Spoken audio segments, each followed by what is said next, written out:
بسم اللہ الرحمن الرحیم۔ ایچ پی نیوز کے ساتھ حسن بیگ۔ ناظرین، آج ہم جو چیز ڈسکس کرنے جا رہے ہیں وہ آپ سارے لوگ شاید جانتے ہیں اس بات کو کہ بنگلہ دیش میں ایک تبدیلی آ گئی ہے اور وہ سٹوڈنٹس کی وجہ سے آئی ہے، اور یہ تبدیلی کہا یہ جا رہا ہے کہ اس تبدیلی کے پیچھے کچھ فیکٹرز سے وہ حسینہ واجد نے تو کہا ہے کہ وہ امریکہ سرکار اس کے پیچھے ہے، شاید چائنا اور امریکہ کے کنٹیکسٹ میں وہ کہہ رہی ہے، اور شاید وہ کہتے ہیں کہ بھارت بھی اس کے پیچھے تھا۔ یہ تبدیلی آل آف اے سڈن تو آپ کو پتہ ہے کہیں پہ بھی نہیں آتی، یہ تبدیلی کے پیچھے کچھ نہ کچھ محرکات ضرور ہوتے ہیں، جس میں حسینہ واجد کی اپنی پالیسیز بھی ہوں گی ڈیفینیٹلی، اور اس کے ساتھ ساتھ جو ہے یہ امریکہ سرکار بھی ہو سکتا ہے، بھارت بھی ہو سکتا ہے، کوئی انٹرنل میٹر بھی ہو سکتا ہے۔ لیکن حقیقت بات یہ ہے کہ اس کا اب کمپیریزن جو ہے، بہت سارے آپ انڈین چینلز کو دیکھیں یا ویسے ادروائز دیکھیں تو وہ پاکستان کے حالات کے ساتھ کیا جا رہا ہے۔ یہ ایسا کیوں ہے؟ پاکستان تو میرا خیال ہے کہ اس طرح کی ڈیموکریسی نہیں ہے، یعنی یہاں پہ پھر بھی جیسے بھی الیکشن ہوئے، جیسے فارم 45 47 کی باتیں ہوئیں، لیکن اس کے باوجود کوئی انکلوسیوٹی ضرور ہے۔ دیکھیں P T I, Pakistan Tehreek Insaf اب بھی اس سسٹم کا حصہ ہے، اور وہ بیکاٹ بھی نہیں کر رہی، اور وہ اپنا احتجاج ضرور ریکارڈ کراتے رہتے ہیں اور کورٹس میں جاتے رہتے ہیں۔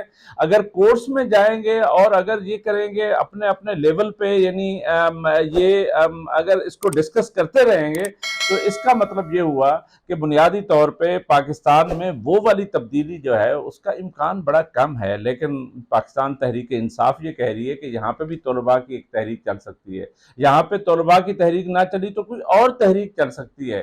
لیکن پھر ہمیں یاد آتا ہے کیا امریکہ سرکار اس میں انوالو ہوگی؟ یعنی جیسے حسینہ واجد نے کہا یا خان صاحب نے سائفر ہلایا تھا، تو کیا یہ اس طرف چیزیں جا رہی ہیں؟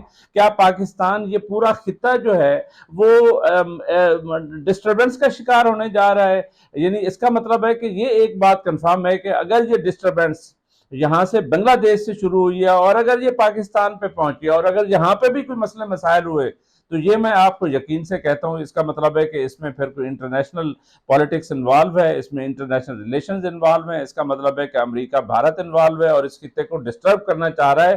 ڈسٹرب کرنے سے ان کو فائدہ کیا ہونا ہے؟ سی پیک جیسے معاہدے جو ہے وہ بیسیکلی ختم کروانا چاہتے ہیں۔ میں یہ سمجھتا ہوں کہ وہ کہتے ہیں کہ حسینہ واجد نے بھی چائنا کو بہت اکاموڈیٹ کیا ہوا تھا، وہاں پہ پورٹس پہ بہت بڑا بزنس ہو رہا تھا، تو اسی لحاظ سے مجھے ایسا لگ رہا ہے کہ شاید یہ ممکن ہے کہ بنیادی طور پہ یہاں پہ بھی کوئی اس طرح کی چینج آئے، اور اگر یہ چینج آئی تو یہ بہت ڈیٹریمنٹل ہوگی، پاکستان کے فیوچر کے لیے بہتر نہیں ہوگا۔ میں یہ سمجھتا ہوں ذاتی طور پہ یہ ایک بہت غلط ہو جائے گا، لیکن اس کا مطلب یہ بھی نہیں ہے کہ یہاں پہ پولیٹیکل ایکٹیویٹی کو محدود کیا جائے۔ ابھی فائر وال کی بات ہو رہی ہے، بہت ساری باتیں ہو رہی ہیں، اس کے کنٹیکسٹ میں کیا ہونے والا ہے، کیا مطلب، یعنی یہاں پہ یہ ساری چیزیں سیول لبرٹیز کو دبا دیا جائے گا؟ میرا نہیں خیال، ایسا نہیں ہو سکتا۔ پاکستان ایک ایسی سوسائٹی ہے جہاں پہ یہ ساری چیزیں ساتھ ساتھ چلیں گی۔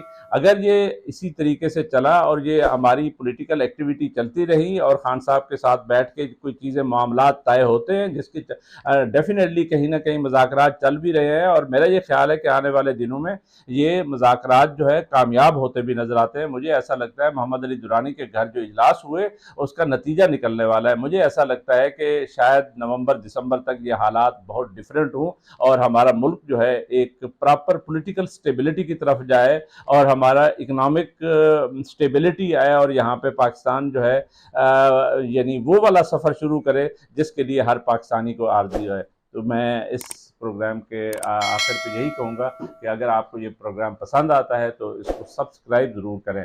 حسن بھائی کو اجازت، اللہ حافظ۔